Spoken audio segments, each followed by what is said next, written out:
Hi, everybody. It's Liz Gilbert. I'm back for part 2 of my interview with the extraordinary Gloria Edim. Hop on, everyone. Hop on, even if you missed part 1. We're in the middle of talking about this beautiful book called Gather Me. If you are somebody who, like me, has felt that books have saved your life, this is a book about how books have saved lives. And we're going to jump back in as soon as I can get an invitation. Hi, everyone.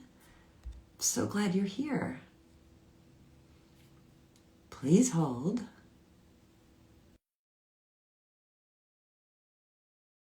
Family, hi. Oh, I just saw that somebody, yay, we're back. Modern life.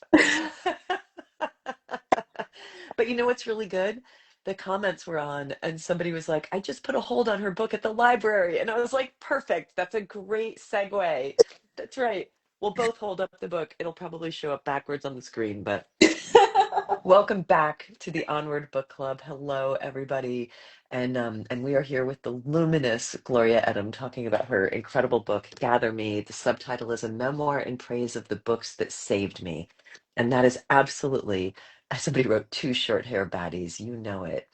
Um, you know I cheered at the moment in your book where you talked about cutting your hair. All right, I'm going to turn off the comments so that we can focus. Please stick around, everybody. Okay. Um, and please forgive my voice. I'm battling a cold, but I would battle it to the ends of the earth for the opportunity to talk to you. And I'm enjoying this conversation so much. And we're back. So I wanna pick up here. We were talking about your early childhood. Mhm. And then in your late teen years and early young adulthood, the feeling I got from reading your memoir was that you were essentially almost living a double life. Yeah. Your life at home was really challenged and really, a lot of really difficult things were happening, and you had enormous grown-up responsibilities on you. You were dealing with being what you called a little wife at home, taking care of not one, but two younger brothers who you were kind of raising. Yeah. Your mother had had a very serious mental health crisis that led horrifically to her ceasing to speak, and kind of disappearing and vanishing from the world, and you having to pick up all these responsibilities, dealing with the effects of an abusive stepfather, and trying to masquerade as a normal high school and college kid with a lot of ambition, trying to act like you were out there handling the world, but you write of extreme exhaustion and Mhm. overwhelm and having to face things that a child and a young woman of your age should not have had to face. And what I thought was so interesting is when you talked about reading Zora Neale Hurston for the first time, and kind of like the way I felt it was like I could almost feel nourishment coming Mhm. into your being from reading her, and especially this line that you read of hers. Janie saw her life like a great tree in leaf with the things that suffered, things enjoyed, things done and undone. Dawn and doom was in the branches. Can you talk about why those two lines were so important to you and what reading Hurston at that point in your life did for you and how it helped to shape you and mold you through that inferno really that you were walking through? Yeah. I mean, it really goes back to how I was trying to regard my life with value and love and tenderness. And when anytime I picked up a book that like gave me that reflection, it was like planting a seed in my mind, Liz. Like I truly was always trying to have a garden, like really trying to understand, okay, I know what's existing in my reality isn't the end. So each book felt like a hopeful bookmark where I could see the words of Zora Neale Hurston and read about her experience and know that there was something on the other side, and I could like create models for myself and I can make the world that I desperately needed and wanted. And I truly think we undervalue how books can do that for us. They can like just offer you this place within your mind where you can say like, this reality here, like all of this that I'm touching is can be transformed. It can be transformed with words, with hope, with the understanding that this isn't the end. And I know that's why so many people gravitate to the Bible, right? Into scripture, into the universe, into these ideas that help just like sustain you. And that is what I was constantly doing with the words. And something about Zora Neale Hurston was also just like so magnificent. To go back to, you know, In Search of Our Mother's Gardens, like Alice Walker, you know, she speaks of Zora Neale Hurston being her model. And when I was reading this, in a way, I was like just replicating. I was like, okay, if Zora is the like the precedent for Alice Walker, Yeah, I'm if gonna she's good take it. enough, if she's good enough for Alice Walker to be a role Listen, model, if then she's it's good enough like for me. if she's going to Yeah. be the foremother and she's going to like, you know, there is just the story of how Alice Walker rediscovered Zora Neale Hurston, and I just wanted to kind of like sit in that lineage and sit in that space and emulate that, especially being on Howard's campus. Like that is something I constantly like kind of go back to in the book as well, because my father graduated from Howard. There's gonna be so many incredible like intellectuals and scholars and just like cultural movers and thinkers went to my university, and I wanted to sit in that same space. I don't know if I knew the gravity of what Well Read Black Girl would be, but I knew that if I could at least pinpoint the significance of my university, of my place in the world, of the diaspora, being from Nigeria, being first generation, like all those things existed in my life, and I can make the world that I want. And I'm so thankful for like being able to like sit with the words in a way that I wasn't judging, you know, like there, I think that so many times when we're reading things, we can like sit in judgment of the characters or make these ideas of like, oh, I wouldn't do that, you know, especially with a novel. Like sometimes like it's like kind of easy to critique and make these decisions. And anytime Janie was making a mistake or doing something that maybe sounded like brash or outlandish, I went to that. I was like, you know what? That means like she's willing to risk her life. That means that she's willing to make mistakes and learn from them and grow from them. And sometimes she's not even learning from them. That's okay too. Like that is the cost of living a life that is full and like rewarding. Like you have to go out there and try and like fail, you know, and especially as I started reading more and more memoirs and I started reading like nonfiction like Bell Hooks. I mean, like Bell Hooks will just snatch you up and have you like questioning like your whole existence, whether it's about love or patriarchy or like capitalism. The more I was reading and questioning things, it just I gravitated more to an unconventional life. And I also had a better understanding that theory is nothing without practice. You know, that like Say we more can about that. like well this idea that like we can be on this beautiful campus and sit at the foot of like all these incredible scholars and people who are theorizing about the world, but if you don't go out and like actually protest or like sacrifice something or be a person of like high integrity and character, all that learning doesn't really, all that reading doesn't mean anything if you're not putting it into practice. So after I like would read something, I was very intentional to see like, okay, what does my life like look like putting this in practice? Does it Mm. mean, you know, being a better neighbor? Does it mean following a creative practice or a spiritual practice that allows me to be outside of my comfort zone and brings me closer to people? Like even the essence of starting the book club, it was to make friends and be in community. It wasn't just about the beautiful books. That was a significant part of it, but it was like I need to take all these things that I'm learning and actually like make a beautiful life out of it. And like the hard parts of my life don't negate the beauty too. It's just like it's all one, right? It's like one thing after another.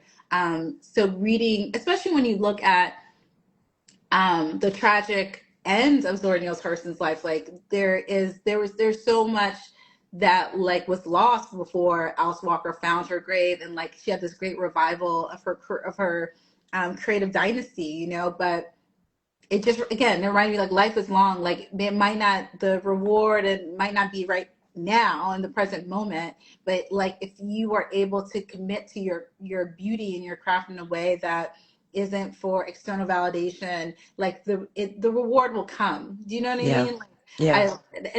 I don't know, I really The believe in work is that. its own reward The, is has to be, yeah, because the it has rewards to be. aren't promised. Yeah, Yeah, the yeah, rewards are never promised. Can we talk about spirit a little bit? Because here at the Onward Book Club, we always there's one question that I always ask every author, and this is, you know, it's so obvious why I would want you on the book club. You know, I mean, you are the founder of the Well-Read Black Girl, and this whole book club that my friend Margaret and I have been running now for almost 6 years is in celebration of Black women authors. Like, you know, it's like we're so humbled that you came to talk to us today, and so grateful for it. And there's one question that I ask every single woman, which is what you personally feel to be the link between your own creativity and divinity, if you feel mhm, one. You were raised with a very strict definition of religion. mhm, There was a period of your life that you write about in your book where you were very intent on being a very good Christian girl in a particular kind mhm. of way. And then you discovered Nikki Giovanni. and and you said, I thank God for Nikki Giovanni, and I thank Nikki Giovanni for my idea of God.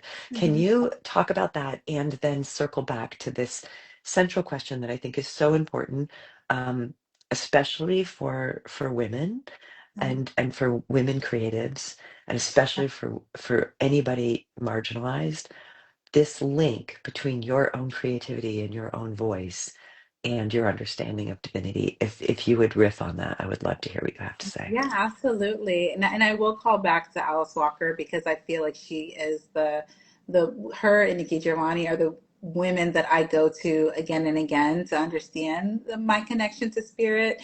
And in The Color Purple, she writes, I think that we're here to wonder, to ask, and wonder about big things, ask about big things, and learn about the little ones almost by accident.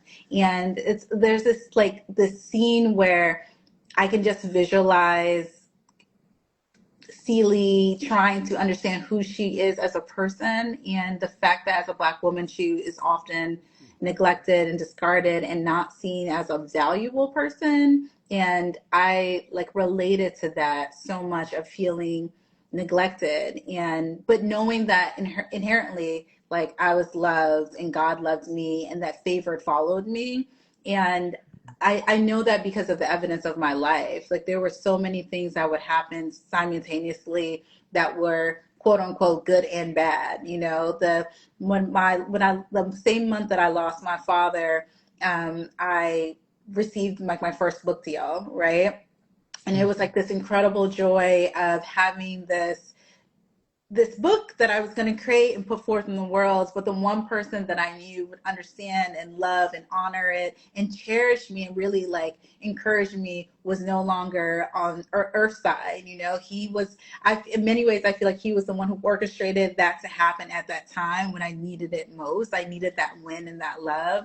And that has been with me throughout my life, where I'm thinking like, this is the worst thing that can happen, and then the next thing, this is the absolute best thing that can happen. And living in that duality of being able to know that, like, again, life is long, you will continue, you will have more to give if you practice generosity, if you practice being present in the moment and um not being withholding. Like, I do my best to share the knowledge that I have, to be as open and enthusiastic as possible, and authentic too. This like energy that I'm giving is like the real me, you know?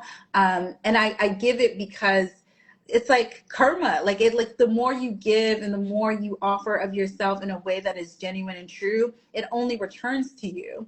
And I've had situations where um perhaps I'm concerned what the world might think. And then I'm like, wait, but the universe knows. Like, I don't have anything, I don't have to prove anything to anyone else. Like, I don't have to like try to manipulate or try to rewrite the story or tell my side. Like, because sometimes I feel that pull, like, but they don't know my side. They don't know what happened with this, you know, and try to prove something. It's like, That's okay. The universe knows. They know that like every action, everything that I'm doing has come from a good place, an honest place. Or even if it's ill-fated, those mistakes I know when to take accountability for them and move past them and have resolution. But it's a hard thing, especially when we are on these platforms where like you want to prove at all sides. And I've kind of taken a backseat to that to know that like my wondering, my curiosity, that is like when I feel closest to God, when I'm writing something and I have that experience of like a truly like physical sensation. That's when I know I got it. Like there were parts of this book, like especially when I was writing like towards the end, that like it was like my pen was like not stopping. Like I could feel it. I could feel it like in my body where it was like tingling. Like I couldn't tell if it was like my ancestors with me or if it was just like creative spirit moving through me. But it just felt so right and so clear that I was like, oh, this is it. And that is when I know like I'm with God. I'm with the spirit, and I feel compelled. And I go out, I try to go make a practice of seeking that. Like I'll try to put myself in spaces where I'm like observing. Like when I went to the retreat, the Big Magic Retreat, I was trying to put myself in a blank space and just observe it and not like not even like almost again like blank. I want my mind to be completely blank and observe and take it all in a way that my body can feel it and I could just be one with um the spirit in the world. And because life is so busy that it's hard to kind of make those moments. You have to be so intentional. I feel it when I go to see a film that's like very moving. I feel it when I enter a museum or I'm in a beautiful landscape, when I'm looking at the mountains, when I'm in nature. And I have to make a concerted effort to do that. So I know that like life is real, because otherwise I Yeah. could just get like, Well, I I call it commuter mind is I try really hard to stay out of commuter mind, which is like every day is the same exact routine and all I'm thinking about is the next chore that I need to do. And it's like I'm just commuting my brain from place to place to place without pausing to see what is actually happening. Because what yeah. is actually happening is always pretty extraordinary if I can come out of that. Yeah. And you have to be so. I have noticed. I am very thankful. I have a variety of like different friends and different backgrounds, and I'm so grateful to be with my artist friends because that like their lives are similar to mine, where we are not necessarily like going to a 9 to 5 or doing things that are like very conventional. So when I'm having like, I borrowed this term from Maggie Smith when I'm having like a beauty emergency, when there's like something just like beautiful that you have to see in this moment. Like it's like a beautiful sunset. Like if I don't go see it like right now, like I have to see it. Like Beauty emergency. I love it. it's just like it's like the snow Oh, is coming, the rain, like just like you have to see it right now because if you don't see that star falling, it's gonna be gone. It's like a beauty emergency. And so I try to share those beauty emergencies with my son, with my friends, and I make a moment of like this is it. Like if we and it's not about capturing it on film or for Instagram. It's like you have to see this in real life and make like a true memory. oh, So I really do that, and I talk out loud to like my dad, to my ancestors, to my like to just like my family. Even like my relationship with my mom is complicated, and it's like we're always like going through these ebbs and flows. But times when sometimes even when I feel like I can't like talk to her directly, like I write her letters and I talk to her and I have a conversation where I made peace with knowing that she is doing the best she can. And even as I wrote this and I became a mother, I had so much more compassion and patience for her in terms of understanding that, like, again, she was doing the very best she could with what the resources she yeah, had were very limited. yeah, And even understanding like in my mature mind that like her mental illness and all the things that like she was dealing with, like why wouldn't that happen? Because she really had no support, like no resources at all to kind of pull her into a space of being able to handle all the things that she was dealing with, 2 failed marriages and, a abusive partner and being in a country like by herself. Like this was, America, both my parents are Nigerian and this wasn't her like her home, you know, and she's Yeah. able to build a life here and create so much opportunity for me and my siblings. And I see just like the amount of transformation and success that we have had in one generation. And so I know the possibilities are so much more greater for my son and onward. But I want the things that were so the things that my parents were so fixated on were just like the financial success. Like I want my son to have a foundation of love and emotional support and abundance in all kinds of ways. Like I don't want it to be, I want him to experience all the beauty emergencies and not have to feel like, you know, he has to become a doctor, lawyer, like that. I mean, that's the Nigerian way. It's like you're not a doctor, a lawyer, Right. or engineer. And one of my siblings is an engineer, so like there's a check there. But um, Yeah, I but just you had a different legacy that was waiting for you always, Glory, you know? And you know, Toni Morrison said, and you quote her as saying that if you don't invent yourself, somebody else will invent you.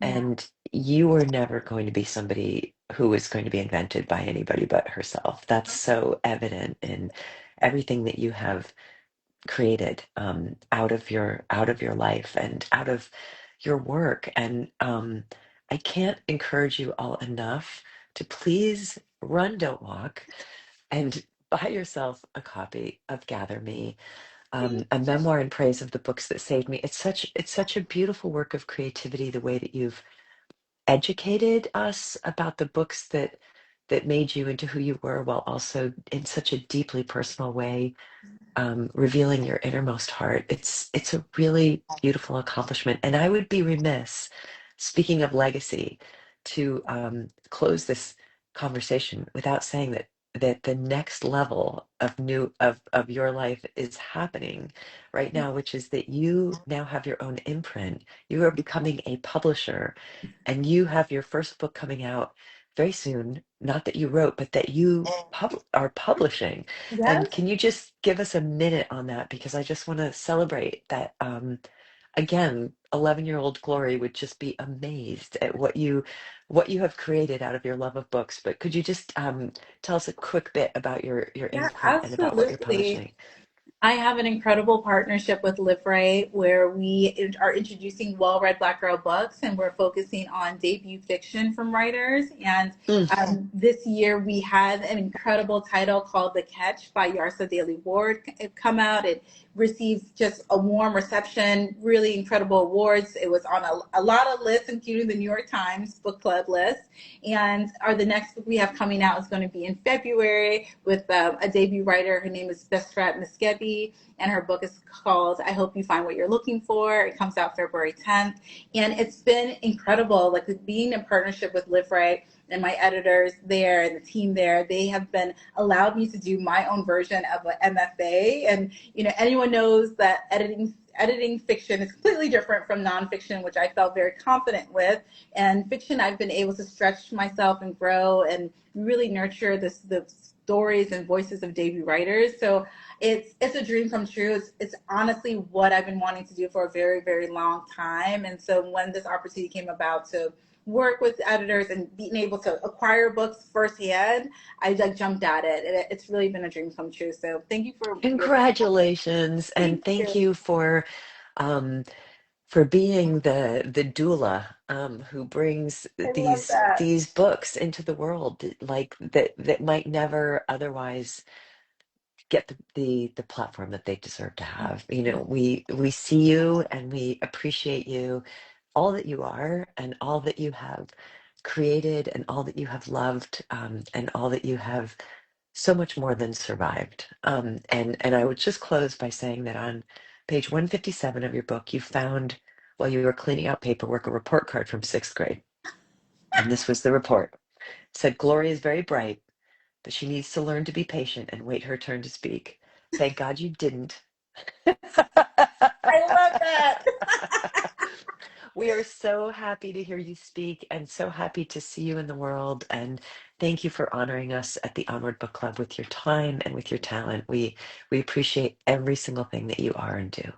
Thank you so much, Liz. This has been absolutely wonderful. I appreciate you. And thank you to the Onward community for embracing me and getting the book Gather Me. I'm deeply appreciative. Yay! We love you. Take good care of your hearts, everybody. Bye, everybody. Bye. Good night. Good night.